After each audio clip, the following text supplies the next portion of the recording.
What's going on, guys? Welcome back to NolanTCG, and we are back here today for another deck profile, and this time it's for 6 Samurai. So we aren't doing the FTK profile this time around. I have opted to go with the more standard combo-oriented profile, or the nicer version of the deck, where your opponent actually gets to play. In my opinion, the FTK variant of this deck is better. Overall, it just essentially doesn't give your opponent a chance to play. You're doing the exact same combo, just instead of building a board and giving your opponent a chance, you're not giving them a chance. You're ending the game. So if you do want to check that out, check out the previous videos on the channel. The last two deck profiles are FTK-based profiles, so do go and check those out. But if you're interested in the combo variant, feel free to stay. As always, though, if you are new to the channel, please remember to hit that subscribe button if you are new here, because we are always happy to have new people on the channel. We tend to do a 6 Samurai profile every format. Hopefully, one day, we'll get to play it at a locals again, or regionals, really. Locals I've had for a while. They're cancelled now, but maybe we'll get a regional back one day. Before we do get started on this one, though, it is brought to you, of course, by yourplaymat.com, who got us our beautiful NolanTCG Extra Deck sleeves. These are available on yourplaymat.com, as well as you can get custom sleeves and custom playmats, so whatever you need for the current format. There is an affiliate link in the description down below that does get you a little bit of a discount on your order. Also, enter the code NOLAN10YP for 10% off your order. Also kicks back a little bit to the channel, so everything will be very much appreciated. If you're shopping there, you're getting custom sleeves, custom playmats down, make sure to enter our code at checkout. But let's get on into this deck profile. Okay, so starting us off for the main deck, we have 3 copies of Kizan. Card's not massively essential to be able to executing the infinite loop, however, it is a part of the standard 2-card combo, so Kizan plus Kageki is the entire thing. Just nets you the search for an attribute you don't already currently control, and that kind of gets you through some extra extension pieces that you need to fully get the combo going. After that, of course, it is the other card in the 2-card combo. It is the primary normal summon of Kageki. Special summons your other 6 Samurai monsters out of the hand. Kageki plus Kazaru will be full combo. We're going to demonstrate that at the end of the video, and we're going to go through what the new end boards look like for this deck.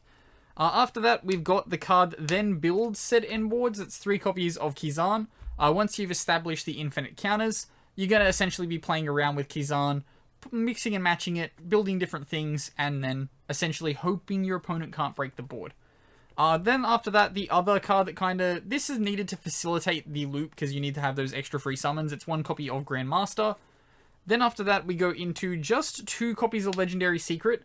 In previous lists, I'd been messing around with this at 3, and I honestly really like it at 3. Just with the necessity to play other cards that facilitate better end boards, you can only afford the space for 2 in this kind of build. In an FTK, though, 3 is probably the way I would recommend going. Then we get into the cards that do the infinite loop. That is 2 copies of Mizuho and 2 copies of Sinai. Effectively, when you control the other, you use a special summon. When one's tributed, you can pop a card, then add one back, and that facilitates the loop. We'll go through it, though, at the end. Then the next card, it is 2 copies of Hatsume. The only reason we're playing 2 of this is because if you draw it, you can't execute the combo. So you do need to have 1 in deck at all times. That's why we're playing both Hatsume. If you draw both Hatsume, figure out another way to play, really. You can still play depending on the rest of your hand. It's not going to be the end of the world, but you're not going to be able to do the combo as easily as you'd expect. Then after that, we're playing 2 level 1 tuners. So we're playing 1 copy of Fuma, and then the 1 copy of Shi and Squire. So Shi and Squire is here because it can be infinitely summoned off the off your gateway. That's why you're playing just this. However, Fuma can't. This also then gets you into other cards that we're going to be putting on our end board, which overall make the deck pretty broken.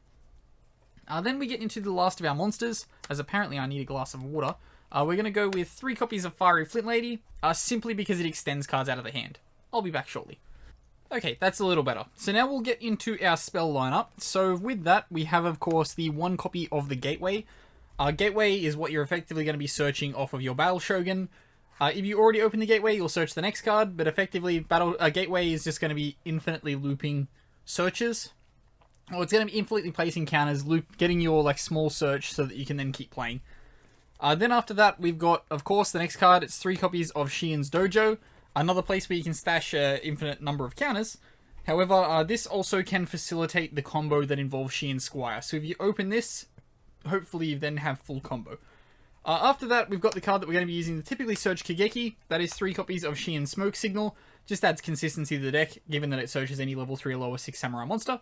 Then we get into our, these are our Assault Day spells. So we've got 1 copy of Phoenix Blade, 1 copy of Living Fossil, 1 Durandal, and 1 Different Dimension Reincarnation.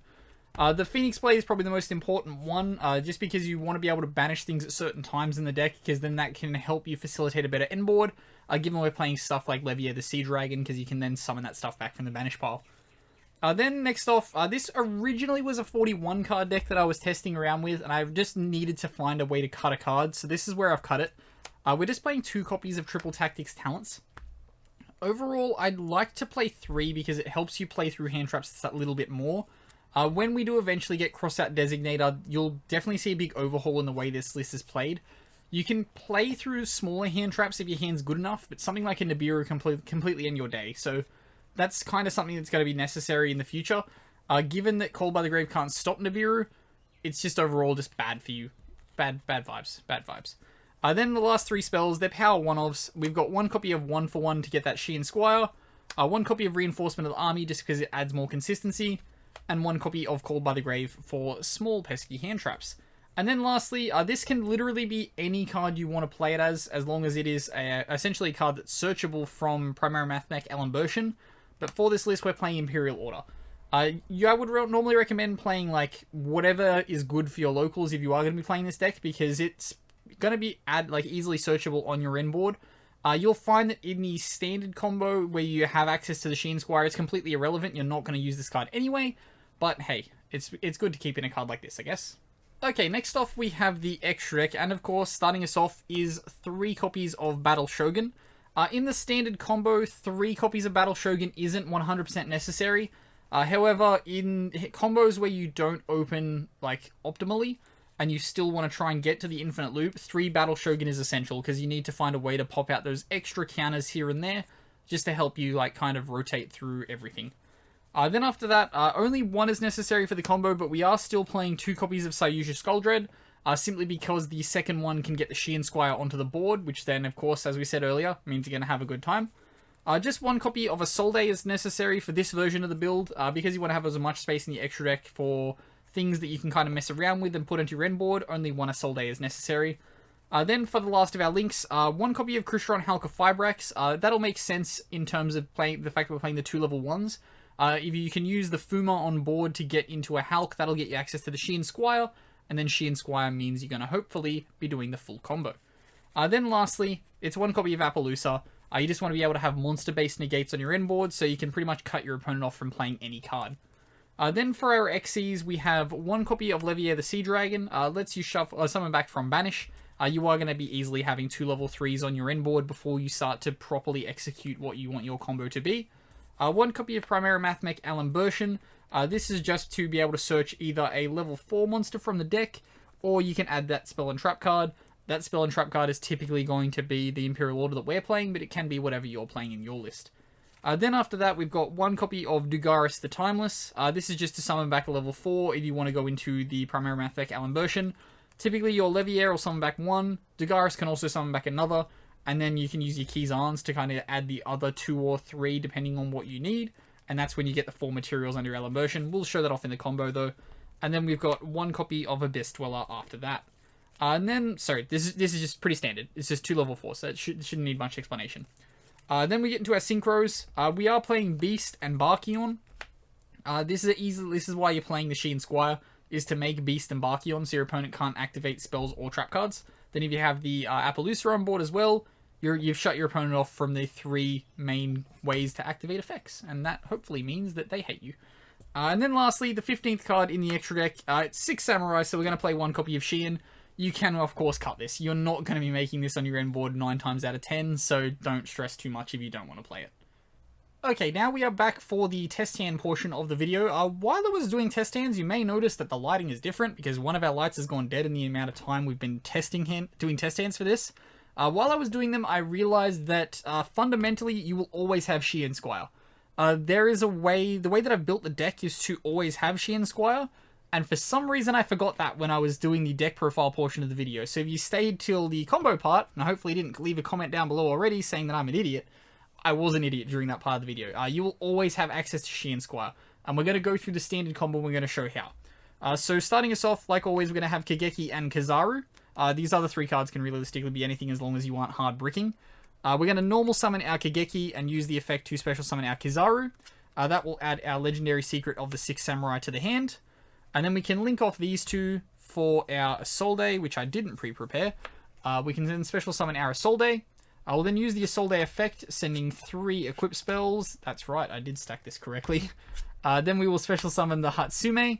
Because we've special summoned a legendary secret, or a secret, we can special summon legendary. And then we can link these 2 off for our, not our Sayuja, our Battle Shogun. Our Battle Shogun effect can then trigger, discarding 1 card from our hand, and it gets Gateway. I did put this all right. I'm feeling pretty smart right now. Then we'll activate the Gateway, and then we can use our Hatsume effect. We're going to go and banish our legendary secret and our Kageki to go and special summon back our Kizaru. Our Kizaru can then trigger to add fire, and again, I put the right card on top. Feeling pretty good. Then we're going to go and, well, that will of course put us to 2 counters here and 1 counter to our Battle Shogun. We can't get cocky and we can't forget that part. Because I'm fairly sure I forgot a counter in the last time I did this combo. So then we're going to link 2 for our Battle Shogun. That will put us to 2 here and to 4 here. We can then remove the 4 from the Gateway to go and get us our Kizan. Special summoning the Kizan under the Battle Shogun arrow will put us to 3 and put us to 2. Then we can remove all but 1 to go and get us our Grandmaster. Then we go and special summon our Grandmaster. That will put us to 2. And then we are going to link 3 with different names for our Sayuja. And then we're going to use our Sayuja's effect to special summon our Mizuho from the hand, putting us to 4 and putting us to 2. We can then remove there to go and get our Sinai. Special summoning our Sinai will put us to 2 here. And then we are going to remove all counters from the board to add our Sinai. Special summoning it to put us to 2 on the Gateway. So now at this point we've established our infinite loop. So you can go Mizuho tributing the Sinai to pop itself. Sinai will then trigger to add back the Mizuho.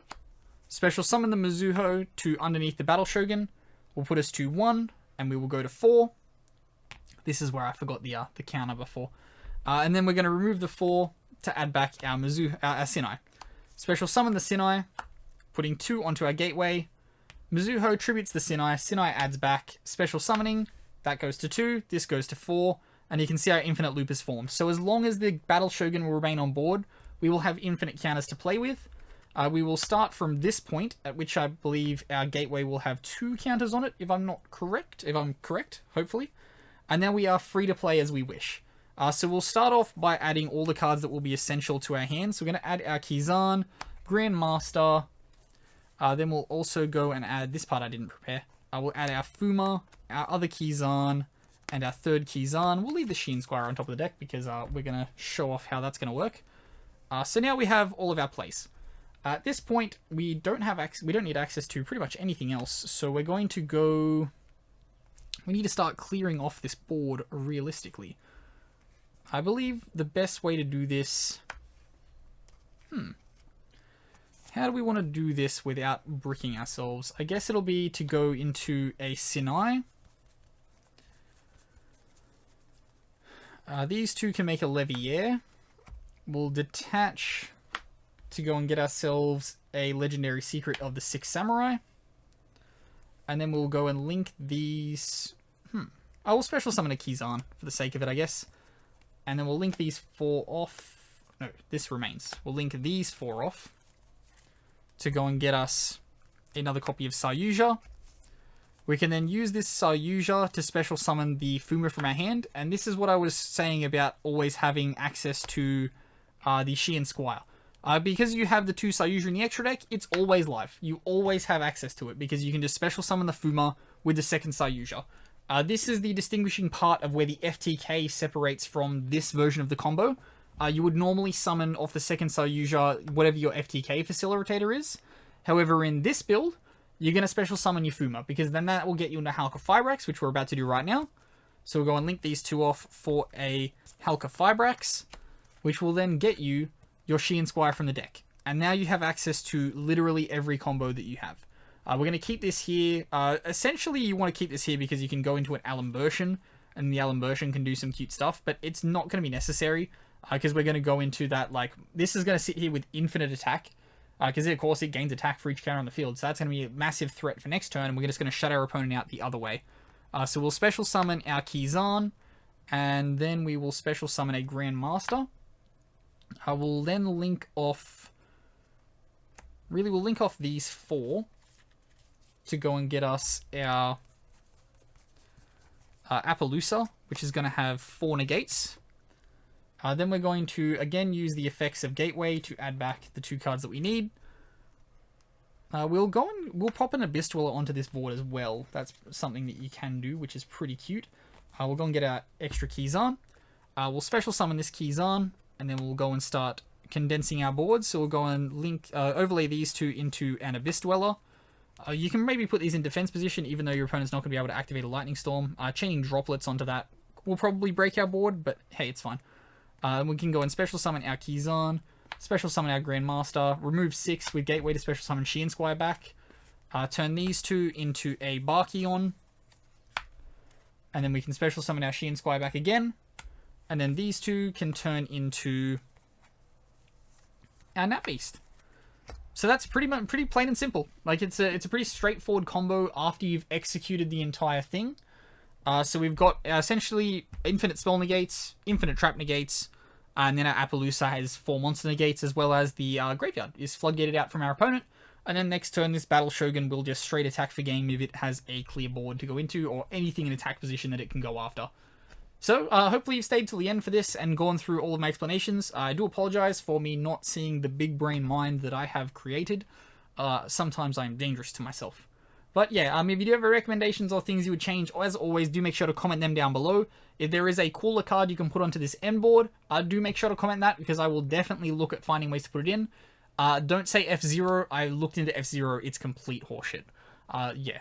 Sorry to break that. It takes up way too much extra space, and it's a complete waste of time.